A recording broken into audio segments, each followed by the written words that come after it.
آپ کے سامنے جو مدنی پھول بیان کرنے جا رہا ہوں، جس کا تعلق ہماری کردار اور اخلاقیات سے ہے، چنانچہ حضرت علامہ مناوی رحمۃ اللہ تعالی علیہ فرماتے ہیں، برا اخلاق یعنی بیجا غصہ، حسد، کینہ، حرص، تکبر وغیرہ، برا اخلاق مثلاً کینہ، حسد، حرص، تکبر وغیرہ عمل کو ایسے فاسد کر دیتا ہے جیسے سرکہ شہد کو خراب کرتا ہے۔ کہتے طبیعت کے خلاف کام ہونے کی وجہ سے غصہ اور کینہ سر سے نکلتے ہیں۔ اگر انتقام لیا جائے تو اسے غضب کہتے ہیں، اور انتقام نہ لیا جائے تو اس سے کینہ پیدا ہوتا ہے۔ اگر نفس کا ہی تزکیہ کر لیا جائے تو اپنی خواہشات سے خالی ہو کر کثرت سے اللہ کا ذکر و عبادت اور ریاضت میں زندگی بسر کی جائے تقوی و طہارت کے ساتھ، تو جب دل اور ساری طبیعت ہی پاک و صاف ہو جائے گی تو بے جا غصے اور بے جا شہوت سے حفاظت ہوگی۔ جب ہم دین کا کام کرنے کے لیے میدان عمل میں آتے ہیں اور اس طرح کے جو بھی نیکی کے کام کرنے کے لیے بڑے باعمل انداز سے جو پریکٹیکلی میدان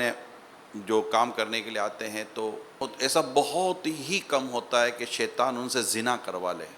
ایسا بہت ہی کم ہوتا ہے کہ شیطان ان کو شراب پلوا دے، ایسا بہت ہی کم ہوتا ہے کہ شیطان ان سے اس طرح کے کھلے عام جوا کھلوا دے،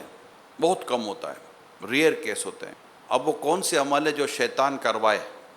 اور ہو بھی حرام؟ تو وہ زیادہ تر باطنی بیماری جو لوگوں کو نظر نہیں آتی، لوگ اسے نیک سمجھ رہے ہوتے ہیں مگر دراصل وہ نیک ہوتا نہیں ہے۔ یاد رکھیے پیارے اسلام بھائیو، شہرت نیکی کی دلیل نہیں ہے نیک ہونے کی، بلکہ کئی گمنام ایسے ہیں جو شاید کئیوں کا ہاتھ پکڑ کر جنت میں لے جائیں گے۔ تو شہرت کا ہونا، منصب کا ہونا، اختیارات کا ہونا، اچھی شکل صورت کا ہونا، یہ اس لیے ضروری نہیں ہے کہ اس کی وجہ سے یہ کوئی، اللہ تعالیٰ تمہارے جسموں کو نہیں تمہارے دلوں کو دیکھتا ہے۔ تو جو مین چیز ہے وہ ہمارا باطن ہے، وہ چونکہ نظر نہیں آتا، اور شیطان وہاں اتنے حملے کرتا ہے کہ مت پوچھے بات۔ بنیادی طور پر ہم غافل بھی اسی طرف سے رہتے ہیں، ہم نے خود کو سنوارنے میں شاید کوئی کمی نہ رکھی ہو، لیکن اپنے باطن کو سنوارنے کی طرف ہماری توجہ نہ ہونے کے برابر ہے۔ اس میں بالخصوص ہم بڑے آزمائش میں رہتے ہیں۔ جو جتنا زیادہ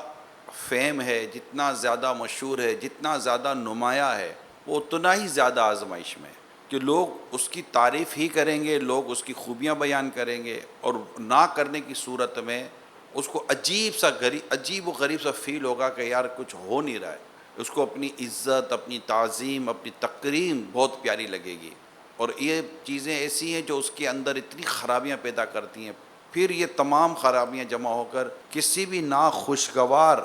یا خلاف مزاج کام کی صورت میں غصہ پیدا کرواتی ہیں، کیونکہ اس کی طبیعت ایسی ہو چکی ہے کہ اب وہ ہاف بوائل واٹر کی طرح اس کا مزاج ہے۔ ہلکی سی خلاف مزاج کی آنچ اس کے اندر غصے کو ابال کر رکھ دے گی۔ غصہ انسان کے اندر ہوتا ہے، مگر اس کو دبایا جاتا ہے، اس کو پیا جاتا ہے، اور اس پر باقاعدہ ثواب ہے۔ پھر غصہ، کینہ، اب یہ چیزیں جب پیدا ہوتی ہیں تو طرح طرح کا روپ دھارتی ہیں، بدلہ، انتقام، ناجائز قسم کے اختیارات کا استعمال، اور پتہ نہیں کیا کیا۔ اللہ مطلب بیان کرنے جائیں تو صرف اس کے اوپر ہی ڈیٹیل ہے۔